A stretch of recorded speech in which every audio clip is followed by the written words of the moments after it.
षडानंद कार्तिकेय जी महाराज का शिव महापुराण वर्णन करती है। किसी भी छठ के दिन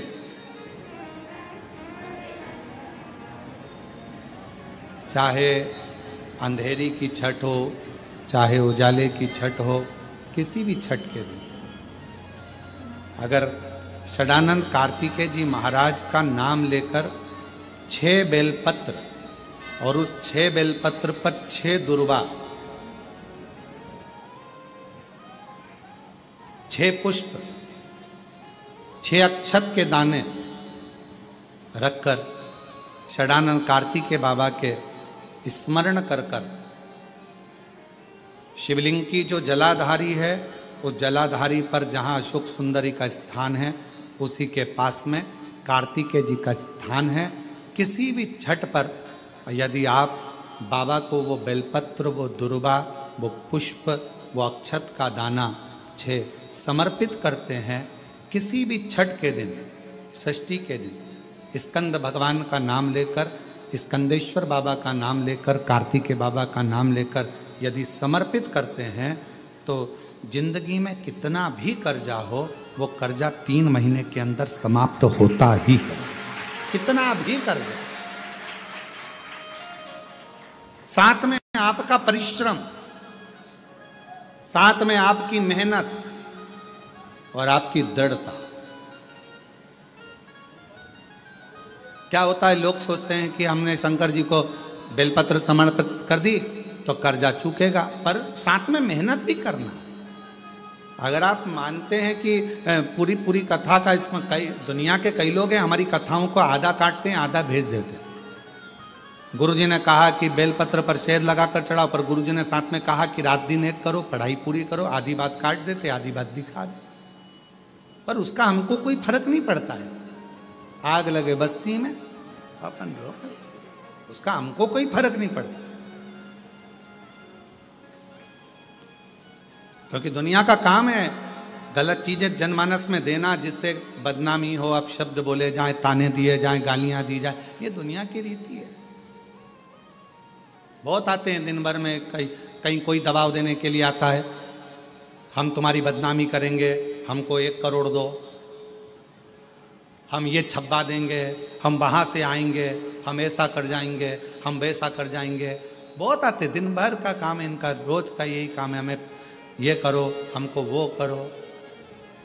दबाव देने वाले ढेर मिलेंगे, अपशब्द कहने वाले ढेर मिलेंगे, ताना देने वाले ढेर मिलेंगे, पर आप अपनी पूर्ण ऊर्जा के साथ में शिव महापुराण की कथा कहती है। 6 बेलपत्र, 6 पुष्प, 6 दुर्वा, 6 चावल के दाने और साथ में अपना परिश्रम पूर्ण करो। छठ के दिन स्कंद भगवान का नाम लेकर, स्कंदेश्वर का नाम लेकर भगवान शंकर के जलाधारी पर समर्पित करो, शिव जी से प्रार्थना करो और अपनी मेहनत को 4 चांद लगाओ। कर्जा चूकेगा जरूर, समाप्त जरूर। कर्जा का मतलब ये नहीं है कि आप कर्जा करे हो तो मेरे से बन नहीं रहा, मेरे प्राण छूट जाए तो अच्छा, मैं तो मर जाऊं, मैं टेंशन में हूं, मैं डिप्रेशन में हूं, बहुत परेशान हो गया, ऐसा हो गया। ना ना, दुख आता है, जब सुख आया, सुख चले गया तो दुख आएगा, तो दुख भी जाएगा, दुख भी समाप्त होगा, उसमें क्या विचार कर। ऐसा तो नहीं है कि दुख समाप्त नहीं होगा, दुख नहीं जाएगा। सुख आया है, जब हमारे अच्छे दिन अगर समाप्त हुए हैं तो दुख भी समाप्त जरूर होगा, फिर वापस सुख आएगा। थोड़ा हिम्मत, थोड़ा धैर्य, थोड़ा हृदय पर भाव एकाग्रित करो कि नहीं नहीं, मेरा शंभु, मेरा शंकर, मेरा त्रिकालदर्शी, मेरा कैलाशी, मेरा अविनाशी, मेरा शिव मेरा दुख काट। अब व्यक्ति क्या करता है कि जब दुख आता है ना तो बहुत घबरा सा जाता, बहुत घबराता, बहुत टेंशन हो जाए। गणेश जी की स्कंद षष्ठी है, स्कंद छठ होती है, षष्ठी होती है। ये भादो के पावन महीने में पूरे वर्ष कि स्कंद भगवान के अगर केवल स्कंद पुराण को भी कोई जीव श्रवण कर लेता है तो मृत्यु तो मृत्यु, जीते जी भी उसके लिए मार्ग प्रशस्त होकर एक बार वो भगवान का दर्शन भले वो किसी रूप में करे, पर मरने से पहले उसको ऐसा महसूस होता है कि मैं वैकुंठ का दर्शन कर कर आया हूं। ये उसको भान होता है स्कंद पुराण को मात्र श्रवण कर लेने से। मात्र श्रवण, स्कंद भगवान का पूजन करा, भगवान शंकर का शिवलिंग बनाया, शंकर भगवान के गणेश जी को और स्कंद देव को बिठाकर पूजन किया।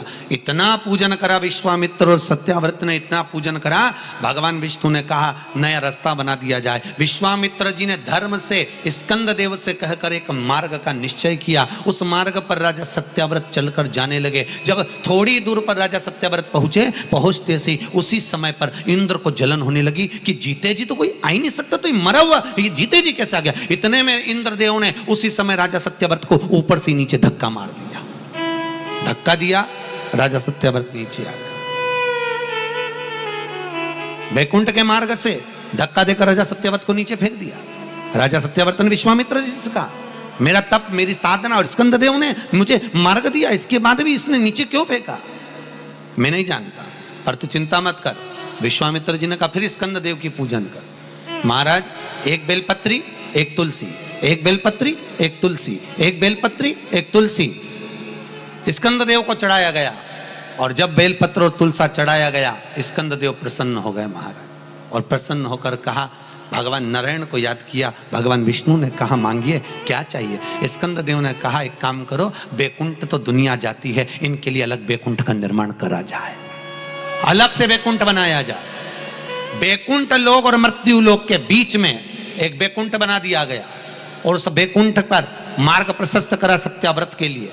जब राजा सत्याव्रत के लिए मार्ग प्रशस्त करा, तब भगवान विश्वामित्र को लगा कि वैकुंठ तो हवा में टंग रहा, कहीं वापिस सत्याव्रत ऊपर चढ़ा और नीचे गिर गया तो करा क्या जाए। तब भगवान विश्वामित्र जी ने उसी समय पर एक बड़ा सा खंबा ले जाकर उस वैकुंठ में लगाया। खंबे को लगाया, सत्याव्रत ऊपर गया। जाने के बाद जैसे सत्याव्रत ने प्रणाम करा, प्रणाम करते ही वैकुंठ का दर्शन करते ही एक अश्रु उस खंबे पर गिरा। उस खंबे पर गिरते ही वो अश्रु के खंबा स्पर्श होने से नारियल का वृक्ष प्रकट हो गया। भगवान उसी समय माता पार्वती ने कहा स्कंद देव भले लोग गणेश जी का पूजन करे, प्रथम गिनती में गिने, पर तू हर कलश के ऊपर तू ही विराजमान मिलेगा। और स्कंद देव उस नारियल के रूप में विराजमान हो गए महाराज। उसके लिए वैकुंठ का रास्ता दूसरा बना दिया जाएगा और वो जीते जी वैकुंठ जीते जी। आज स्कंद षष्ठी है, तो आज के ही दिन, स्कंद षष्ठी के ही दिन